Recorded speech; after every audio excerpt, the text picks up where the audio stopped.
Сан түрлі дертке дауа әлем мойындаған көк шайдың шыққан жері Жапония мен Қытай. Көк шайдың зияны мен пайдасы жайлы толық білгіңіз келсе, видеоны соңына дейін қараңыз. Жапондықтар мен қытайлықтар көк шайдың емдік қасиетін ертеден-ақ білген. Шығыста көк шайды ұзақ өмір сүру мен жастықтың сусыны деп есептеген. Ыстық көк шай салқын күндері жаныңыз бен тәніңізге жылулық сыйласа, аптап ыстықта бойыңызға сергектік беріп, шөліңізді қандырады. Көк шайдың пайдалы қасиеттерін біле тұрсақ та, 80% адамдар көк шайға қарағанда қара шайды тұтынады екен. Көк шай адам ағзасына қажетті микроэлементтер мен дәрумендерге өте бай болып келеді. Көк шайды тұрақты түрде қабылдау жалпы иммунитетті көтеріп, ағзаның кез келген қабынуға төтеп беру қабілетін жоғарылатады. Тіске пайдасы. Көк шай тіске өте пайдалы. Тістерді сыртқы зиянды әсерлерден қорғайды, тазартады, түсін сақтауға көмектеседі. Тіс эмалі мен қызыл иікті қабынудан қорғап, кариес пайда болуының алдын алады. Ауыздан шығатын жағымсыз иісті болдырмайды. Бет күтімі. Көк шай теріні ылғалдандырады, өлі клеткаларды жаңартады. Құрамында катехин болғандықтан терінің әдемі қалпын сақтап, тері ескіруінің алдын алады.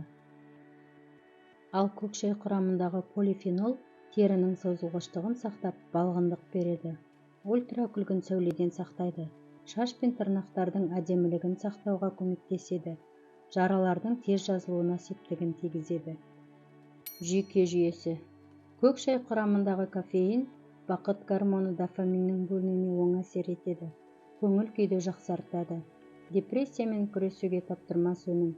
Ұйқышылдықты басып, сапалы ұйықтауға көмектеседі. Ми жұмысын жақсартады. Энергияны арттырады. Жүрек қан-тамыр жүйесі. Көк шайды тұрақты қолдану жүрек қан-тамыр ауруларының алдын алады. Холестерин деңгейін төмендетеді. Қан-тамырлар қабырғаларындағы қабынудың алдын алып, атеросклероз және көптеген созылмалы аурулардың пайда болуының алдын алады. Рак клеткалары. Көк шай мықты антиоксидант және құрамындағы полифенол рак ауруына ұшырататын радикалдармен күресуге бейім.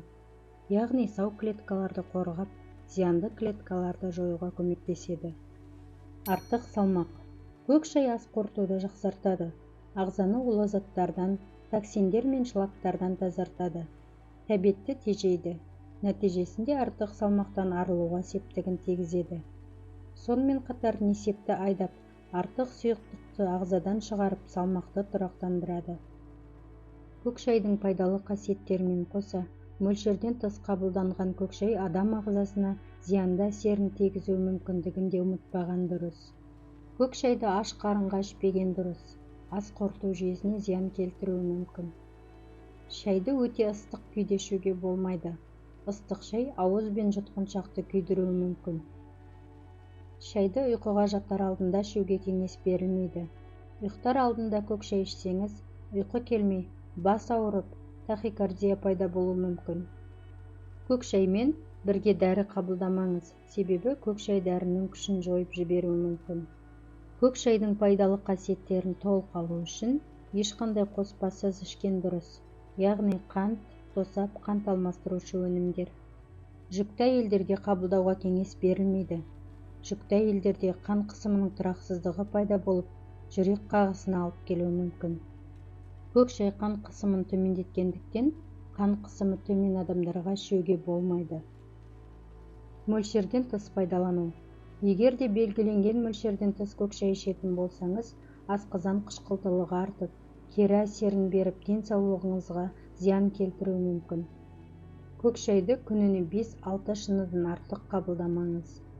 Видеоны ауырмасын деген жақындарыңызбен бөлісіп қойыңыз. Ауырып еміз дегенше, ауырмайтын жол іздейік.